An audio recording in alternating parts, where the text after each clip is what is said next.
What's up, everybody? Welcome back to another episode of Go Talk with Marcus, powered by Poddex, fueled by GoFuel. Joining me on the show for the very first time, fellow Packers fan, based in Seattle. What an oxymoron that is, right? Emmitt Sevores of the C Team Pod. What's up, man? How you doing? I'm doing fantastic. Happy to be on. Well, we all know that Emmitt's going to be back when we talk to the Packers, obviously. But For sure. until then, right? And this is a direct shot to one Justin Marvel of the hashtag This Justin Show.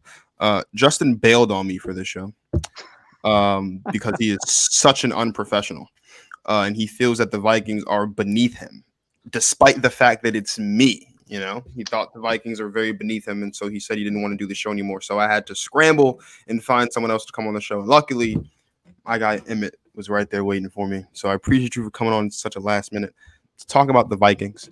The Vikings are an interesting football team. They won 7 games last year just on their offense alone. And you would think that they would prime to make some defensive adjustments and some defensive improvements. And we'll talk about that later in the show. But the best player on this team, hands down, is Justin Jefferson at the wide receiver position. I don't really think it's that close. He's really come into his own since being drafted by Minnesota.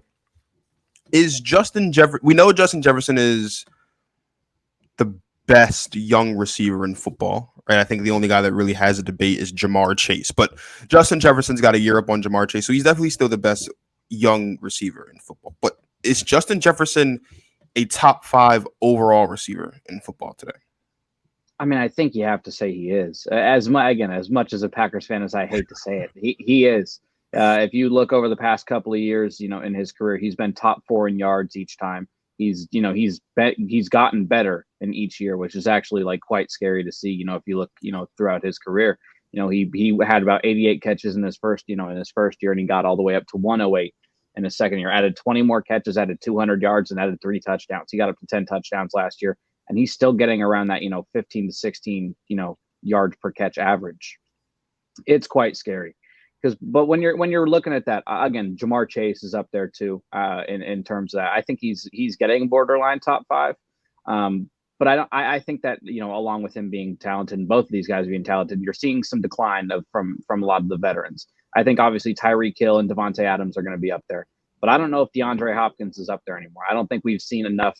He hasn't been, especially health wise, and even playing with Kyler Murray, he just hasn't been the same receiver since he left Deshaun Watson.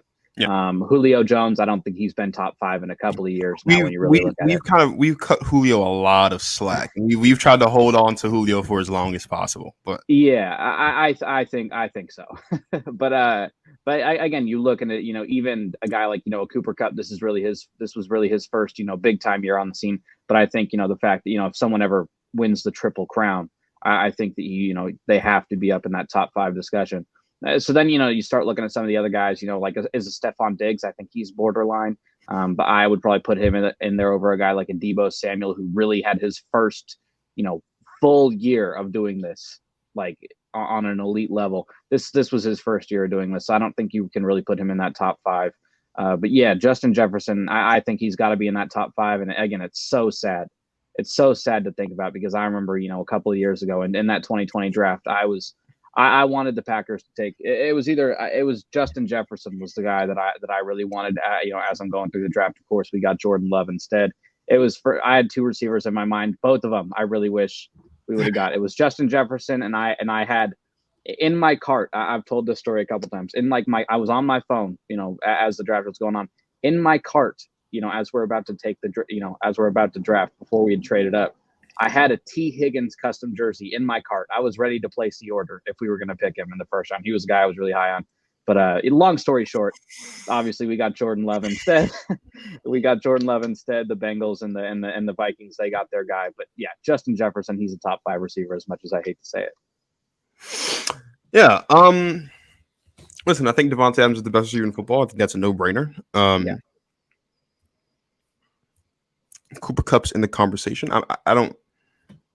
Cooper Kupp had one fantastic year. You win the Triple Crown. You go to the bowl. You win it. So that's fantastic. He's not the best receiver in football, though. That's Devontae Adams. And I don't think it's that close either. But sure, you want to put him at number two because of recency bias, whatever. I don't have him at number two, but that's fine. Hate me, love me, I don't care. He's top five. Like I don't think it's I don't think it's disrespectful to say that of all the wide receivers that step foot on a football field in any given season, that Cooper Kupp's one of the five best instead of the very best. Like I feel like we need to stop that with, Yeah. with all the hate. But he's definitely the top five. Um, I have Mike Evans in my top five. I think Mike Evans doesn't get a lot of love. And I've got Stephon Diggs in my top five as well. That's four guys. Then you're talking about, well, is Justin Jefferson better than Keenan Allen? The argument can be made either way. Keenan Allen's another underappreciated guy, right? There's guys like Amari Cooper that are on the backside of Justin Jefferson that you could still argue back and forth of whether or not. You got guys like Michael Thomas, DeAndre Hopkins, Julio Jones, who we know when healthy are top five guys, but they haven't been healthy a lot the past couple seasons. So are they really still at that top five level when they get fully healthy? We don't know. You would have to think that maybe Michael Thomas can return to top five form, but the last time we saw Michael Thomas, Drew Brees was a quarterback and not Jameis Winston. So like, there's a thing that goes to that too. We haven't seen Michael Thomas and Jameis Winston catch balls together or throw and catch balls together in game. So that matters. I am inclined to say that Justin Jefferson is the fifth best receiver in football. I am. I don't think there's five guys that are definitively like without like Cooper Kupp, Mike Evans, Stephon Diggs, Devontae Adams, to me, without a doubt, are better than Justin Jefferson. I don't think that you could make an argument, but I don't think it would be a good one. It's not going to be an airtight one, especially when you're talking about Mike Evans, Cooper Kupp, and Devontae Adams. That's the top three to me, no matter what. Then when you start talking about your Amari Coopers and you get into your Jamar Chases, even if you look at, on a lesser degree, like not on lesser, like you talk about like your DK Metcalfs, your AJ Browns, Terry McLaurin's, like then you got a lot of young guys in there. But Justin Jefferson, I think, has done a lot in such a short amount of time. He was a couple yards shy of breaking Randy Moss's record for most receiving yards by a rookie, both as a Viking and just in the NFL. Like that's a thing you look at. And I know we don't like to give a lot of love to Kirk Cousins, and I'm definitely not one to give a lot of love to Kirk Cousins because Kirk Cousins isn't a bad quarterback, but Kirk Cousins also isn't an elite quarterback. And to put up the numbers that he's put up in a run first offense, with a guy like Dalvin Cook in the backfield, and you got Adam Thielen on the other side of you, that is, I would say, impressive. Obviously, they've passed the ball a lot more recently than they have run it because of injuries to Dalvin Cook over the past two seasons, which has obviously worked in Justin Jefferson's favor. And then on top of that, the Vikings have recognized that Adam Thielen is getting older. Justin Jefferson is getting younger. There's clearly been an adjustment in who the clear wide receiver one is, who the wide receiver two is on that team. That's Justin Jefferson. So it all works out for him. But yeah, I mean, once you get past Cooper Kupp, Devontae Adams, Mike Evans, and Stephon Diggs, who are the four guys I think undoubtedly are better than Justin Jefferson. I don't know if there's a fifth guy that just comes to mind that you would say absolutely, like, unless it's just a preference thing. Like, there are people that prefer Jamar Chase over Justin Jefferson. Most of them reside in Cincinnati, Ohio. I mean, that's fine. I mean, Justin Jefferson and Jamar Chase, in my estimation, are the exact same. Not the exact same, but they're very similar in what they do. They both went to LSU, right? Like they're both about the same size, about the same weight. They have about the same catch radius. There's not. I would say the one edge I give to Justin Jefferson over Jamar Chase is that he is a better route runner in my estimation, but there's not a route on the running tree that Jamar Chase can't run. He can do the 5 route, he can do the 5 yard in, he can do the 10 yard out, he can do the 15 yard in, he can give you the streak, the post, the corner, whatever you need to come back. Both these guys can do, but Justin Jefferson is definitely I would say Justin Jefferson is the second best route runner in football after Devontae Adams. That I will, and I don't know if there's a lot of people that feel that way. I'll die on that hill. I think he's the second best route runner in football, and that means a lot. Top 5 though. Yeah, as a Packers fan, does it pain me to say that there's another team in the division that's got a top 5 something? Of course it does. Of course it does. But such is life, I guess. Let's stick with the offense for a second. Go to the sidelines, though. MIke Zimmer fired last season after the 7-9 season. They bring in Kevin O'Connell, who was the Rams' offensive coordinator last season. We saw how great that offense was last season, leading them obviously to a Super Bowl. How do you grade the hiring of Kevin O'Connell as a new head coach for the Minnesota Vikings? I think it's tough to grade, especially since we haven't seen a game with them yet. But I think for right now, I think it's safe to call it a B hiring. I think it's an upgrade from MIke Zimmer because I think that they are a team that, although they were, they've been known as kind of this defensive powerhouse, they have enough weapons on offense that they need someone there who's not going to leave. Because I know I was talking to ironically, I was talking to a Bears reporter about a week or two ago.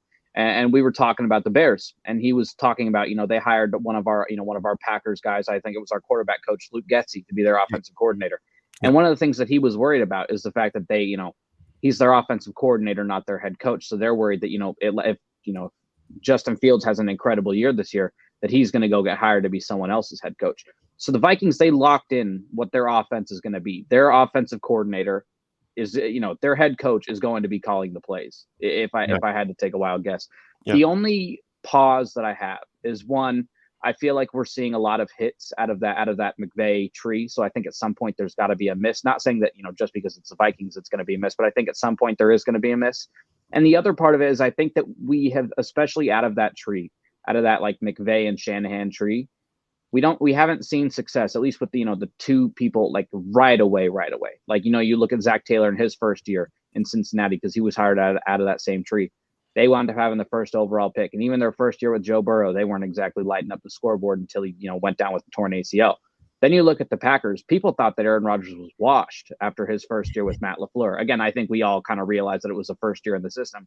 But I think we could potentially... I don't mean to interrupt you, but that just made me smile. Because I feel like I've been fighting that. This is a Viking show, but let's just talk about it just for a second. Yeah, let's do it. I feel like I have been fighting that fight alone. Like, I get he's Aaron Rodgers, and he's an all-time great, and I know that the second he retires, he's going to the Hall of Fame. Like, I get all of that, and you can call him a diva, whatever. I feel like, though, we move the goalpost all the time for different players depending on the situation, right? Like, if you look at a guy, and I'll just throw his name out there because I feel like it. If you were to look at... No, I won't do this because I'm going to get slack, and I'm going to be called a hater, so I'm not going to pick him. Let's think of a quarterback that's established. Russell Wilson, fantastic, and it works because he's going to be with a new quarterback and all that stuff. Russell Wilson has a down year this year.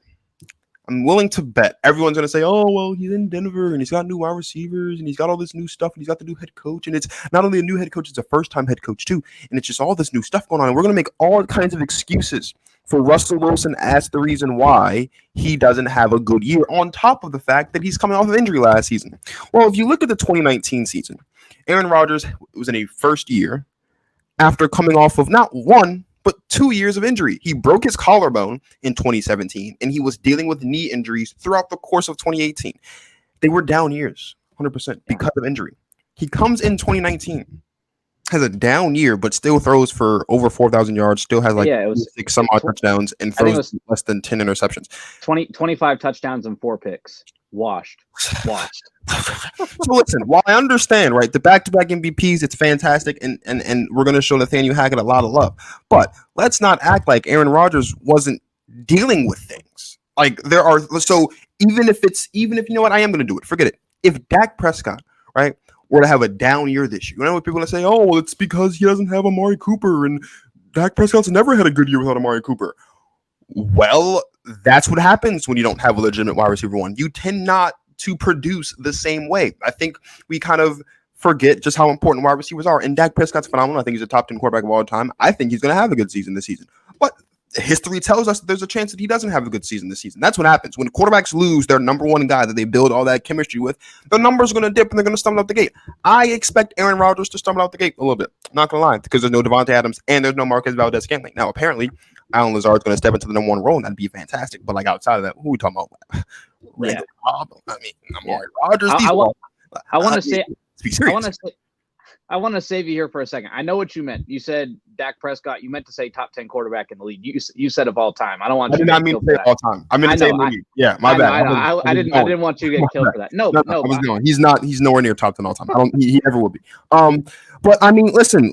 So you just made me happy. Like, if nothing else happens today, that just made me so happy, because I feel like we just kind of ignore that. Like, I mean, even you look at Tom Brady's first year without Belichick was a down year for Tom Brady, but no one said anything because it's Tom Brady, and he went to the Super Bowl. That's fantastic. I'm like happy for Tom Brady. He also got to handpick every player on his offense and every player on his defense and every player on the coaching staff. It's like, exactly, whatever. But I mean, it's Tom Brady. That's what it comes with. But Tom Brady in his first year with the Bruce Arians, they were growing pains. They struggled. They didn't win the division that year. They got swept by the Saints in the regular season like they did last season. They did beat the Saints when they mattered in the playoffs, and of course they came to Lambeau and beat us. But whatever. The point is, Tom Brady had a down year his first year in Tampa Bay, but no one said a word because he was holding on to that trophy at the end of the season. I guess that's all that matters. And I mean, and we can keep going, keep going. Matthew Stafford had a rather consistent year last season, but it wasn't. In the beginning, it wasn't all that great. He stumbled out of the gate a little bit. They were winning games because it's an electric offense and it's an electric defense, of course, but he didn't. It took time. That's what happens when you're in a new system. There tends to be growing pains. I don't care if you're a first-year quarterback, a 5-year quarterback, or you're the longest tenured quarterback in the National Football League in Aaron Rodgers. Like those things, although I guess now that Tom Brady's back, it's still Tom Brady. Shame on you, Tom. Whatever. Point is, like, those things matter. I'm sorry to cut you off. I just want to point that out. No, but I 100% agree with what you're saying. But that being said, it just adds to my point. I don't think Kirk Cousins, and no one thinks Kirk Cousins is on the same level as Aaron Rodgers. So I think that we could see a down year for the Vikings offense, and I don't think that people should necessarily worry about that. Just because something doesn't go again right in the first year. You look at the Packers. Although they went 13-3 and went to the NFC Championship in the first year, they were a lot better team the next 2 years. Although they didn't go to the NFC Championship game this year, and then they lost to Tampa Bay in 2020. They were still a better team than they were in 2019. I don't think anyone, that was a bad 13-3 team in 2019. Like, we were 13-3, but we exactly that year. Exactly. So I think that the Vikings fans, here's a little bit of happiness I'll give you. You shouldn't be worried if you see the offense take a little bit of a dip this year or start off slow. Because, again, I think it's going to take time, especially with these games that are with all of these schemes. Again, the one thing that's, supposed to be the same about all of them is they're all, run-based schemes, or they're based off the run. They use heavy play action. Mm-hmm. And I think that it's going to take time for them to, be able to get used to that and start running games, because they do have a solid backfield in Alexander Mattison and Dalvin Cook, of course. They have a good wide receiver duo in Justin Jefferson and Adam Thielen, and they're probably I think they're probably top 10-ish, probably a little bit inside the top 10 in terms of wide receiver tandems. So I think that they're just going to have to give them a little bit of time. Obviously, I think, if I'm not mistaken, their offensive line wasn't exactly solid last year, and I know we're going to talk about the defense later, but I wouldn't worry too much. I'd grade their hiring at a B, but I wouldn't worry too much if it doesn't work out right away. I'm such a hard grader. I gave it a C. And I know we talk about offensive guys and defensive guys and how it really doesn't matter, but sometimes it does. Like, sometimes it does. And I mentioned at the top of the show that the Vikings were 7-9 last season off of offense alone. Like, even with Dalvin Cook missing a couple games, Alexander Mattison came in there and he fit just fine. He did what he needed to do in Cook's absence. But this is a 7-9 football team off the offense alone. When you have a Kirk Cousins, you got Adam Thielen, Cook, Madison, Justin Jefferson also. All that stuff just kind of works for you. I feel like you go defense. Like, I feel like you got to bring a defensive guy in there and kind of make things work defensively. Because when you're looking across the offenses in the NFC, you've got Tampa Bay's offense with, you've got Tom Brady. I know Gronk just retired, but you got Tom Brady, who's a lethal quarterback, obviously greatest of all time. You have you have Mike Evans. You've got, I'm drawing a blank on his name. Jeez. You've got, what's this wide receiver's name? It's on the tip of my tongue. I can't think of it right now. For the Vikings? No, for the Bucks. I can't. Chris Godwin? Thank you. There it is. Chris Godwin. You've got Cameron Brate, who the fantasy world expects to make a big jump because Gronk is now no longer going to be there. You have a really solid backfield like you have, and a great defense, right? But let's talk offense. That's a fantastic offense. We know how great the Rams offense is. We know how great the Packers offense is, or it should be, even without Devontae Adams, because you've got Aaron Rodgers and you have a solid backfield. You have Robert Tonyan coming back in a really good offensive line. We know that the Eagles offense should be taking a step forward this season. Now that they brought in A.J. Brown, you have the Cardinals offense, who are supposed to be a good offense. The 49ers have always had a decent offense. You bring in Chris Olave with the draft you expect, and you bring in Jarvis Landry in free agency. Do the Saints. Michael Thomas supposed to come back. You got Jameis Winston healthy. The Saints could be a really good offense. Like, there are a lot of potentially potent offenses in the NFC, and this Vikings defense, I don't know if this Viking defense, I mean, look, we saw last season this Vikings defense couldn't stop the Cowboys without Dak Prescott. Do I think they can stop the Cowboys with Dak Prescott? Absolutely not. You know what I mean? So, like, these are the kind of things that I'm looking at, and while I'm sure that Kevin O'Connell will do fantastic, he's from the coaching tree, and I will continuously poke fun at Washington fans because you had what is going to turn out to be the greatest coaching tree of all time, with Kyle Shanahan, Sean McVay, and Matt LaFleur all on that coaching staff at the same time. They've all gone and done incredible things. I believe it's four. Well, Matt hasn't contributed to any of them, but it's four Super Bowl appearances and a championship out of that group of three, and multiple winning seasons and division titles and NFC Championship appearances and all these different things. Kevin O'Connell, you mentioned about this one being the miss. This one could be the miss, and I don't know if it's because of Kevin. I don't think it's going to be because of Kevin. I think it's going to be more so. I don't know if this is going to be a good fit, right? When you look at what you had in Los Angeles, you're talking about a really good quarterback with multiple good wide receivers, not just the one and the two, but you're talking about depth at the wide receiver position and depth in the running back room, right? We know how great Dalvin Cook is. Alexander Madison proved to be fantastic in Cook's absence, but do they have that third guy that they can still use what the Rams do? No. The Rams are also deep at wide receiver, especially now. But even last season, they had OBJ, got him in 32 season. You have Cooper Kupp, you have Van Jefferson, and all these. The Vikings don't have that much depth offensively when it comes to the wide receiver room. Is that going to play a part in how successful or not that the Vikings are? I think so. And of course, the Rams have one of the better offensive lines in the NFL, and it's not that the Vikings offensive line is bad, but it's not better than the Rams. Like, all of these things kind of play out. So it'll be interesting to see exactly what it all looks like, but I'm just going to give it a C because I feel like you have to go defense to kind of just instill some help with the defense. I mean, you look at what the Steelers did. The Steelers hired Brian Flores to be a defensive assistant because he's a defensive guy. The defense needs some help. You have a lot of talent on the defense, did the Steelers, but they just weren't clicking for some reason last year, and they were playing really, really bad football defensively, despite making the playoffs at 8-1. I think the Vikings should have taken that same approach. I mean, if I'm not mistaken, Denver's defensive coordinator who got fired doesn't have a job. And Denver's defensive coordinator last season had the Denver Broncos as one of the best defenses in the league last season. I think that would have been something that you look at and say, maybe we go there. I think I had Eberflus going to the Vikings. I didn't think the Bears would go that route. You would think with a young quarterback, the Bears go someone like O'Connell. They didn't. So I think it's interesting how the Bears and the Vikings kind of hired opposite of what they needed. Again, we'll see, right? A lot of people think that having an offensive or defensive minded guy means nothing. Case in point, Brandon Staley with the Chargers last season, he's dubbed a defensive guy, and the defense last season wasn't that good. A lot of that has to do with injury, but I mean, whatever. So we'll see. This year could be a down year. I wouldn't be surprised if it is, because most organizations and most football teams, most teams in general, have down years across sports when there's a change in who's calling the shots. That's just usually how sports work. So that's nothing. That's nothing too out of the ordinary. Let's talk about the defense, though, since we've kind of danced around it. Do you anticipate a defensive improvement for Minnesota this season? Though this is one of the older defenses in football. Like, how do you do they improve? Do they stay the same, or worst case scenario, do they get worse? I think this is one of the scenarios with the Vikings. They were third from the bottom in terms of yards per game last year. They were almost, they were giving up about 25 points a game. I think it's going to get worse before it gets better. And I realize that, again, this comes off very haterish as a Packers fan, but obviously they added a guy in Zadarius Smith who, when he's on the field, he's fantastic. Yeah. But he's not. He, especially as we saw last year, is not on the field a lot.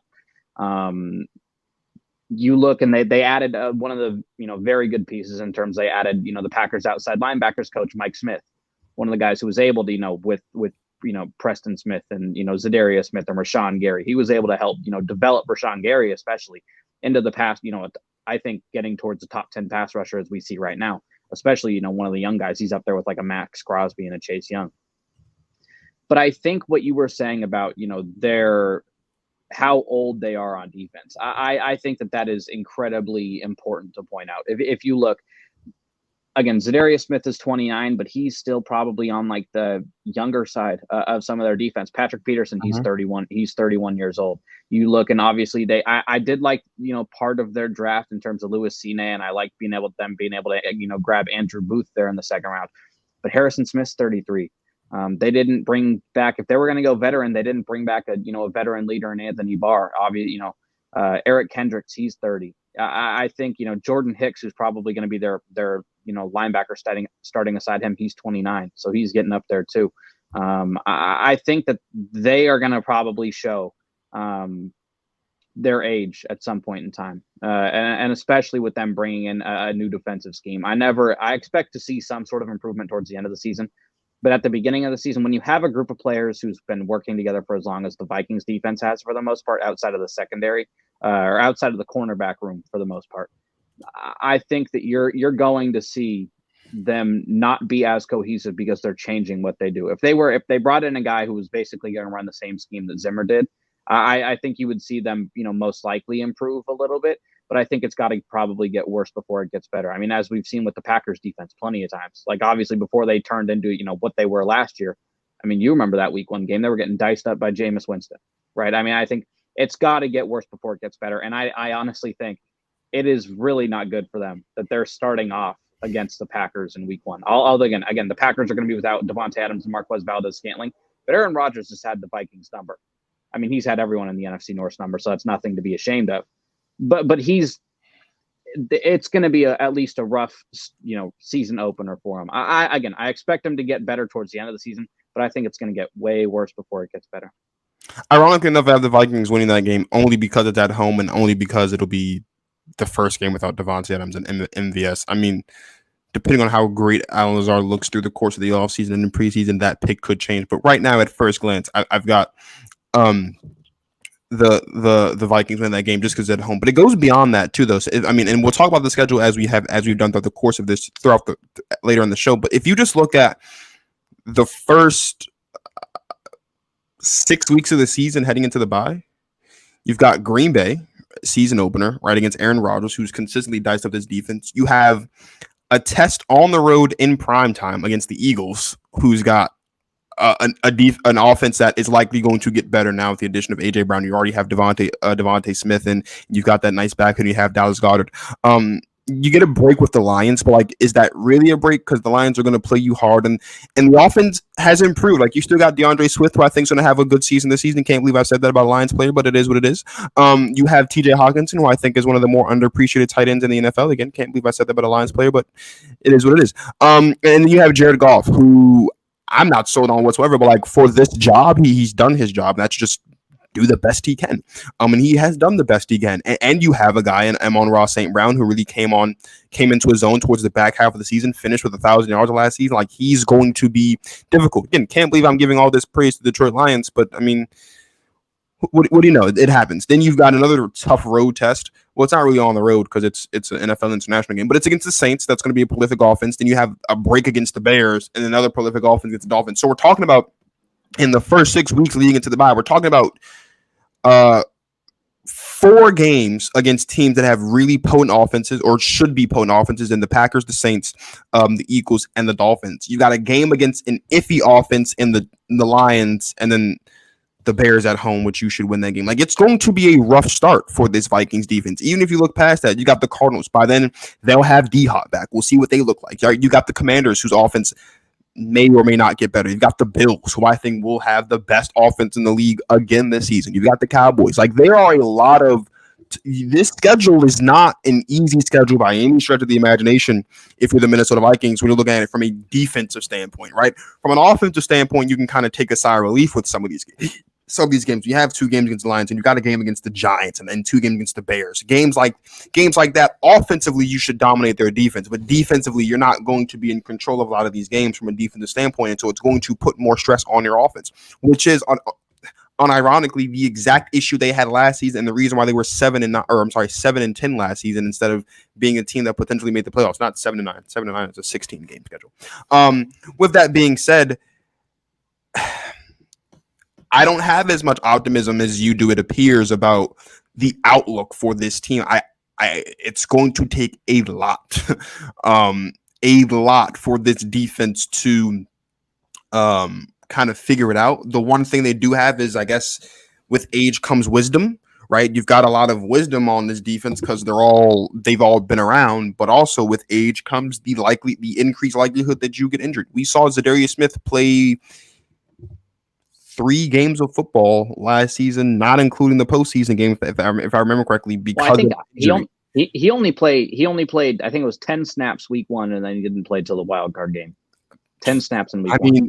So he's coming off of an injury-ridden season, and he's on a new team trying to learn a new defense. Like, that matters. You've got Harrison Smith getting up there, Patrick Peterson getting up there. If I'm not mistaken, Pat Pete was also dealing with some injuries last season as a member of the Vikings. So there is while you like that there is experience in it, and there's obviously that no need of there's no you're not going to see any youthful foolishness. What you will likely see is a lot of these defensive guys popping up on the injury report because they're up there in age. So that could be something. Of concern. With that being said, we do know that regardless, this is going to be the second best team in the NFC North, and that's not really. I don't know if you praise.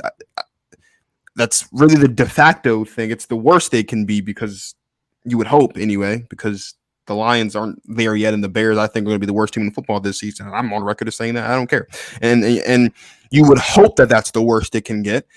Obviously there's a shot, or at least Vikings fans always think that there's a shot that they can win the division. I don't know why you think that, because the only time, if I'm not mistaken, there's only been, let's see, since Rodgers has been in his, like, since Aaron Rodgers has been Aaron Rodgers, like, as we know him to be today. The only time I've known the Packers not to win the division was 17-18 due to injury, and the year we won the Super Bowl, that was it. Let's see. So I think in the last 11 years, I was writing an article and I had to look this up. 17 and 18, and then I don't think we didn't win the division. Well, that was 18. I think it was, and we didn't. I don't think we didn't win the division in 2015 either, because we started off on the road against the. Right. So we're talking Washington 4 times since Aaron Rodgers has been Aaron Rodgers. So since the Super Bowl that the Packers haven't won the division. The question's on here because I drafted all these questions well before the draft. Like, this was right after all of these teams' seasons ended. So ironically enough, I drafted this question while Davante Adams was still on the roster. Silly me. Look at me trying to give the Vikings some hope. But now that Davante Adams isn't on the roster, maybe there's a little bit more signs of hope. If you had to rank it, and I'll also the question a little bit, if you had to rank it scale of 1 to 10, then the likelihood that the Minnesota Vikings win the division this year, where are you going? Listen, they have the best shot out of the other 3 teams in the NFC North. They're the best team. Exactly. But I can't go higher than a 4, but I'm going to say a 3. I think realistically, in order for them to win the division, because I know we're about to do a record prediction in here as well, but they're going to have to win some games that they are not going to be favored in. When looking at the schedule, and I personally don't think that they're going to have what it takes to be able to do that. I think looking at this game, or looking at the season, and you're also going to have Green Bay kind of slip up, which do I think is possible earlier in the season? Yes, I do. But down the stretch, I don't think, especially looking at Green Bay's schedule, especially down the stretch. The one thing I can always say about the Green Bay Packers that I always hold dear to my heart and I'll always be proud of, there's not been a better team down the stretch in football seasons than the Green Bay Packers. It's very, very hard to beat. Like, when Aaron Rodgers is healthy, it's very hard to beat the Packers down the stretch. We've lost a couple games down the stretch, obviously, namely last season, because we rested all our starters in the second half. And ironically enough, it's always against the Lions that we have to in the last week of the season, which, I mean, it is what it is. And I think we're doing it again this year, too. Of course we are. Of course, I wouldn't have it at this point. It wouldn't be a Packer schedule without a week 17 game against the Lions. But, I mean, like, it's always, or week 18 in this case, but, like, that's always been, it's very hard to beat the Packers down the stretch. Yeah. You could beat the Packers in the postseason, but down the stretch of the regular season, it's very difficult. It's a very difficult thing to do. It'll be interesting, though. This will be an interesting season for sure.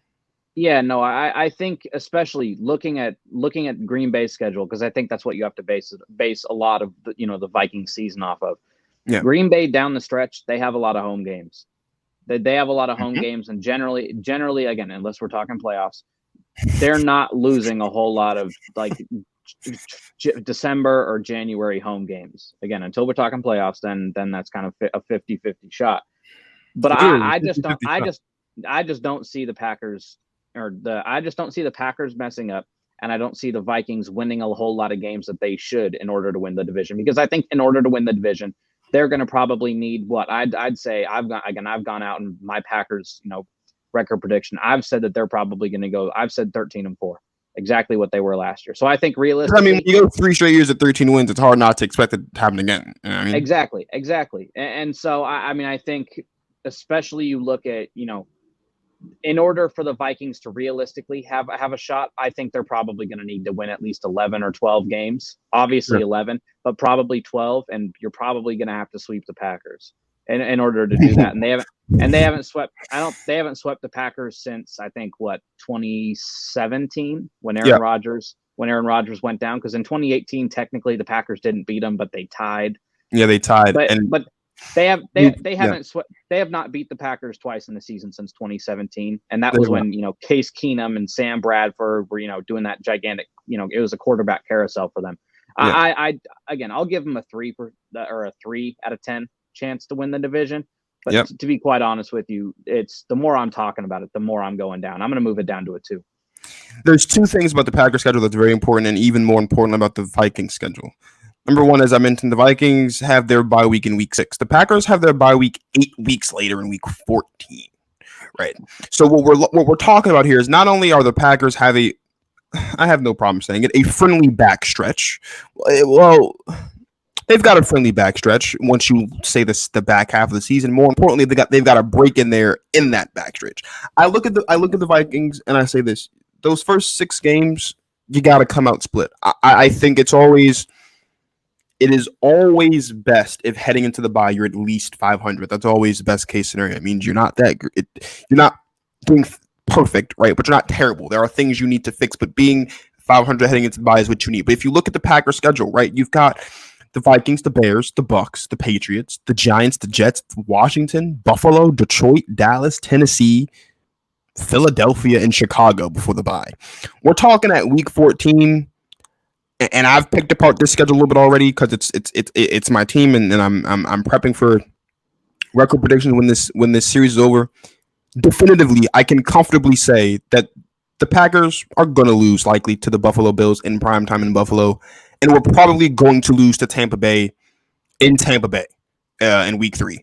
Outside of that, while I have the Vikings winning the first game of the season because it's in Minnesota, could I see the Packers winning that game? Of course I can, because it's the Green Bay Packers and the Minnesota Vikings.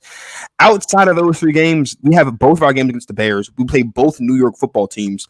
We got the Lions, the Titans, who have taken a step back. The Eagles are the Eagles. We're talking the entire NFC East in the first 13 weeks of the season. 2 games against the Bears, the Lions, the Vikings. There's only really, if we're being honest, there's 2 games that worry me in the Bills and the Bucks, where we're likely going to lose those games.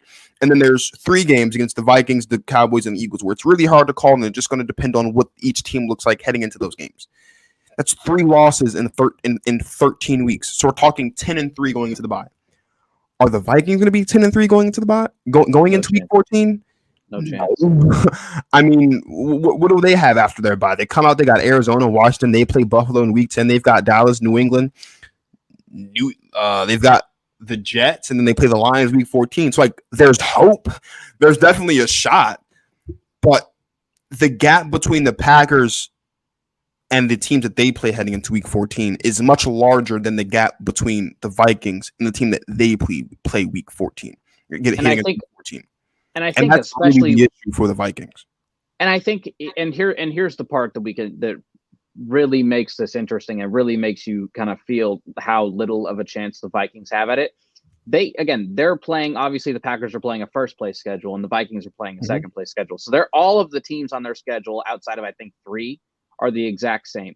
Yes, all but 3 are the exact same. And we can look at these games, like for the Vikings. We can look at these games, or I guess let's start with the Packers. We can look at that week 10 game at home against Dallas, and we can look at that as maybe Dallas can win, but we're at home, so we should beat them.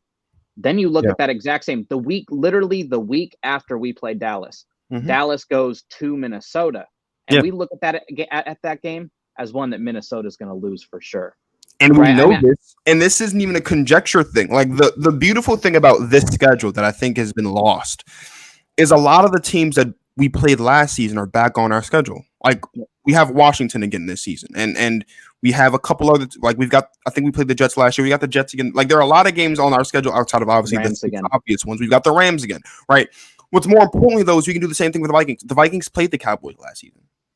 The Vikings lost to the Cowboys last season, if I'm not mistaken, with Cooper Rush as the quarterback. Cooper Rush, yeah. I know that the Cowboys have lost Amari Cooper and they've lost Cedric Wilson, but barring anything crazy happening, and for all you Cowboys fans out here, I've got a laminated wood desk over here. I'll knock on it for you. I don't know if you heard it, but I'll knock on it for you. You can knock on it yourselves if you feel so inclined. Dak will be playing in that game. And if Minnesota can't beat the Cowboys without Dak, I'm not going to think they can beat the Cowboys with Dak. So that's an easy out. Like, it is, again, it's the gap. Like, the Packers are better than the Cowboys. That's not a debate. Like, that is fact. And the only people that will debate that would be Cowboys fans. I don't think there's really one else that would debate that. Like, the Packers are better than the Lions and the Vikings and all these other teams on the schedule. The Vikings are better than the Lions, sure, and they're better than the Bears, yeah, and the Jets and the Giants, okay. But are the Vikings better than the Cowboys? Not really. Better than the Saints? Are they better than the Saints? I don't think so. Like, they're not better than the Bills. They're not better than the Bucks.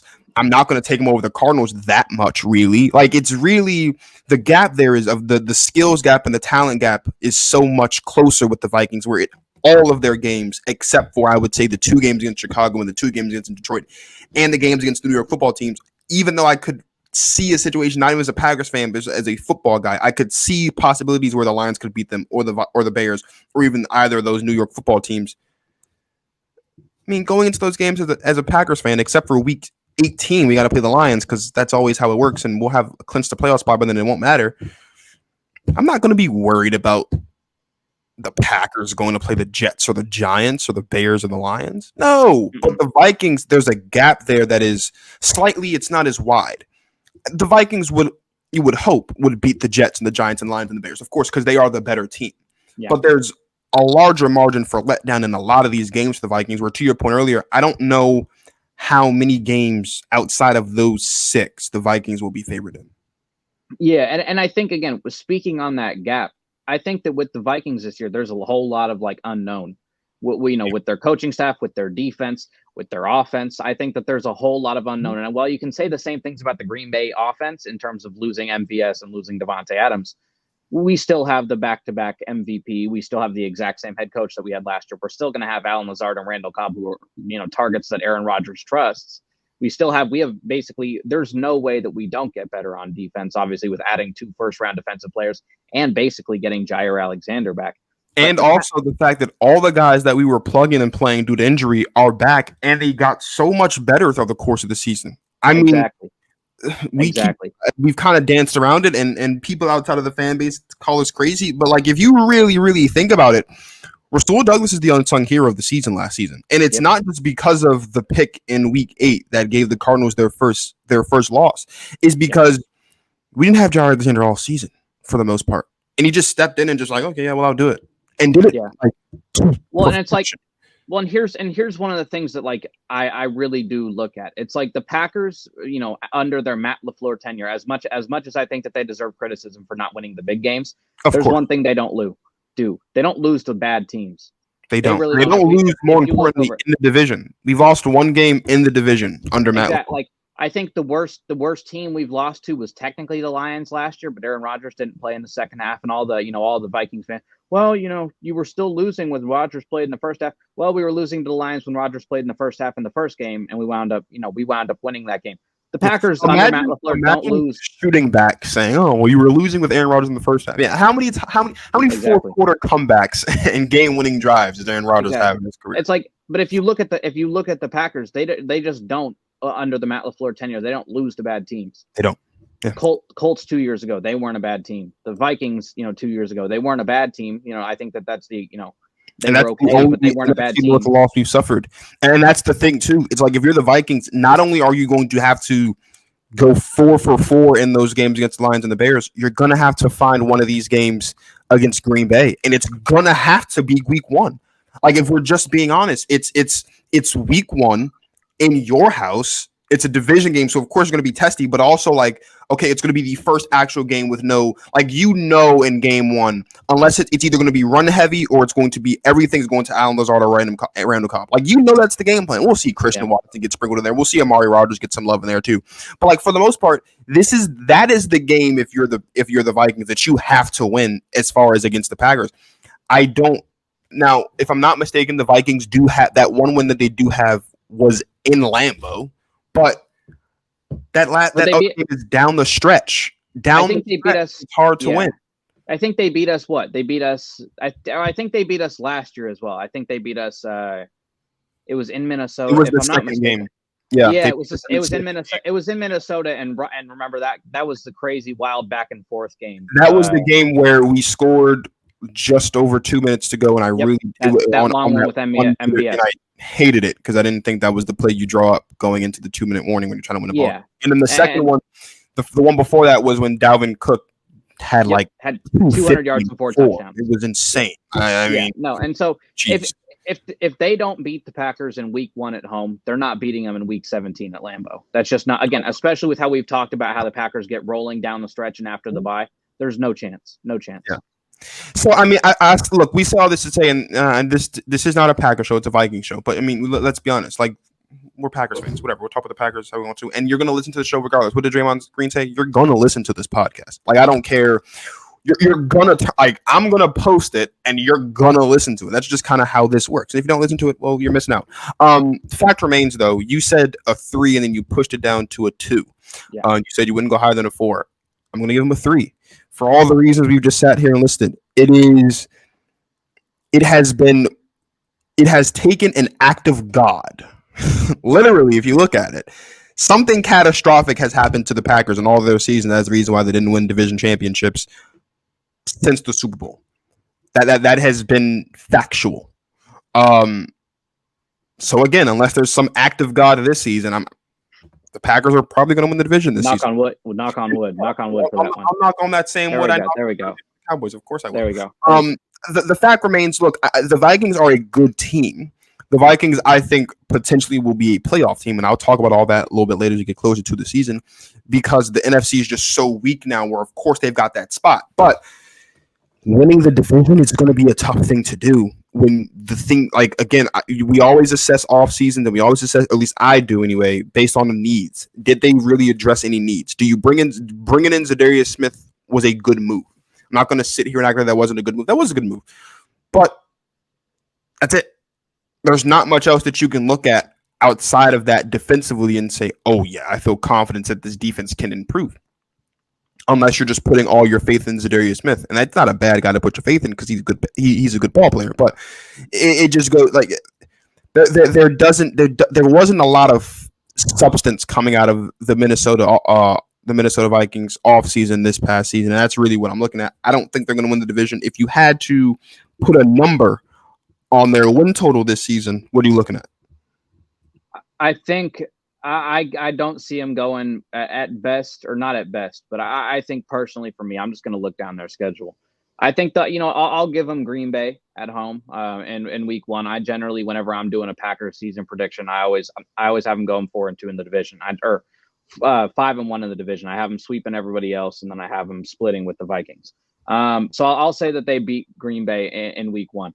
I don't think they beat Philadelphia at Philly in week 2.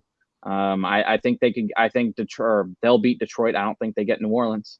I think they'll beat Chicago. I don't think they beat Miami. So that, again, 3-3. That's not a horrible place to be before the bye, but it's not great.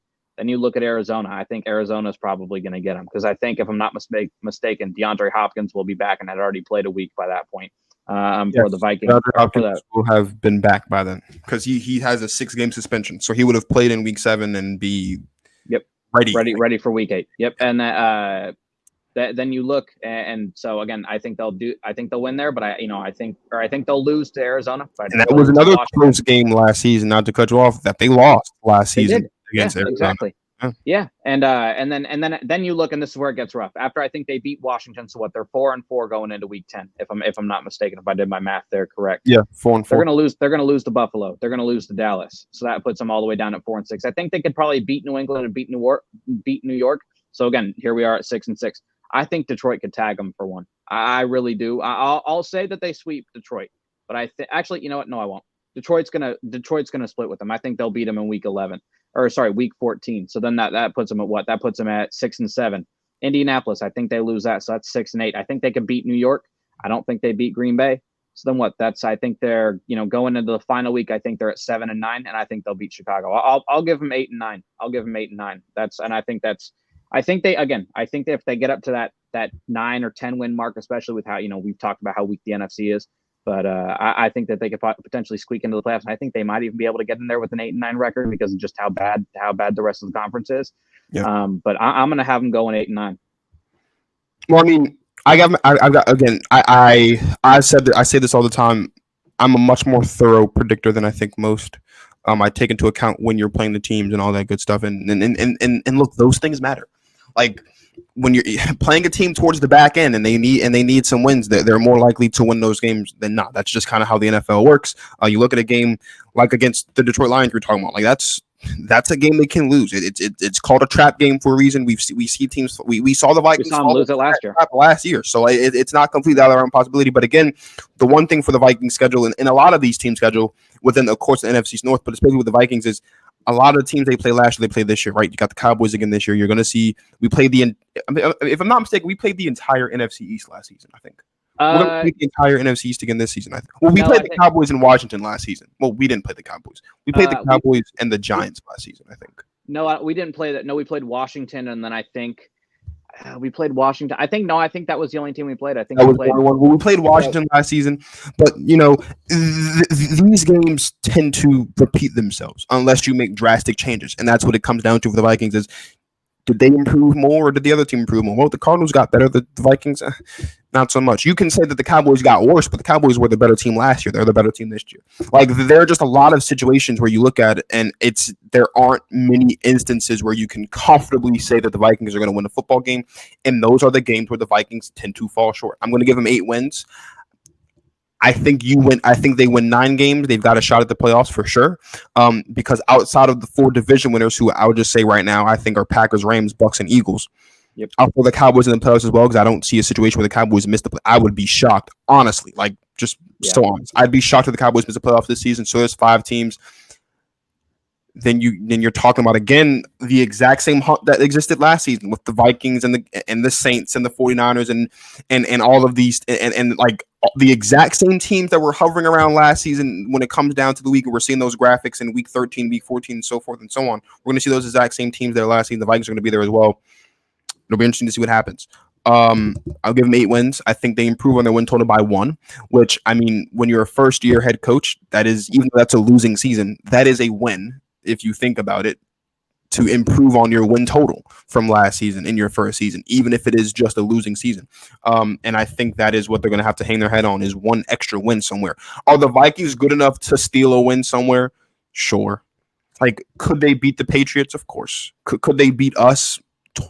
Not twice, but could they beat us once? Of course they can. I'm not going to write off the Vikings. They're the second best team in the division for a reason. The only real complete team in the division, if we're being honest. But they're not that complete. So could they beat Dallas? They could. I wouldn't put my money on it, but they could beat Dallas. Like so they have these situations, but more often than not, the Vikings win the games they should win, and they struggle in the games against guys that are teams that are on their level, and that's what you have to look at. So 8 wins, 9 wins or more than looking at a playoff spot. Is it possible that a losing team gets into the playoffs this season? I think so. And if it is, it would be the Minnesota Vikings if that's how the chips fall. I think the last time we got that was 2 years ago when Washington did it. And the only reason why Washington was there was because someone from that god-awful division had to be there. With all of that being said, I told you 30 minutes and we've been talking for 55. But it's okay, though. That's what'll happen when we're talking about that. When we're talking about the Vikings, that'll happen. That is usually what happens when you're talking about the Vikings, and you get 2 Packers fans more specifically to talk about the Vikings. Thank you for coming on the show. Please let everybody know where they can find you and all of your content. Yeah. For me, at Emmitt J. Sevores on Instagram and Twitter, and then at the C Team Pod on Instagram, Twitter, TikTok. We're posting, updates with all of our shows. I think I'll be probably doing a Vikings episode coming up here pretty soon we're releasing our power rankings 1 by 1. We just did the Carolina Panthers. I think that we had them at 26. I think we have the Vikings. I'll give you a little sneak preview here that we have the Vikings at 21. We have them just below the Miami Dolphins and just above the New England Patriots. So, I don't have them too much better. So I think they're going to be right around that mediocre mark. But I really do appreciate you having me on. Oh yeah, it's always a pleasure to talk to you. We got draft night famous a couple months ago. Yeah. So that was cool. And again, like I said, shame on you, Justin Marvel, for bailing me at the last minute. No, he didn't bail on me. He's got work stuff, and that's what happened. But it doesn't work. That doesn't sound nearly as good or nearly as impressive as he bailed on me. So I'm going to stick with that. I'm going to strike that from the record. Justin Marvel bailed on me again. Again. I've known this man for 2 years, and for 2 years he has constantly bailed on me when I needed him most. Justin Marvel, that is not okay. You better show up for the Packers show. I know that, because if you don't, there is going to be hell to pay, my brother. They say hell has no fury, like Omen scored. Hell hath no fury, like a Packers fan scored. You understand me? You better show up for that Packers show. It's going to be me and you, pal. So, thank you, Emmitt, for coming on the show. It's always a pleasure to talk to you. It's nice to finally get you on the show. This won't be the last time, but of course the first of many. Thank all of you guys at home for watching and listening on your computers, your tablets, your Walkmans, if that's a thing, whatever. I know it used to be. I don't know if they still make them. I'm sure there's someone out there that still got their Walkman. If you're listening to this on your Walkman, though, you are a special human being, and I love you specifically for that, because that is sincere dedication. I appreciate it. You can follow me on all the socials below at GTP Marcus on everything, on Instagram, on Twitter, on TikTok. If you're not trying, if you can't find me, not trying hard enough, because I'm everywhere and it's obnoxious. So for Emmitt Sevores of the C Team Pod, this is Marcus of Go Talk with Marcus signing off. Thank you guys for watching, and as always, you guys enjoy the rest of your life.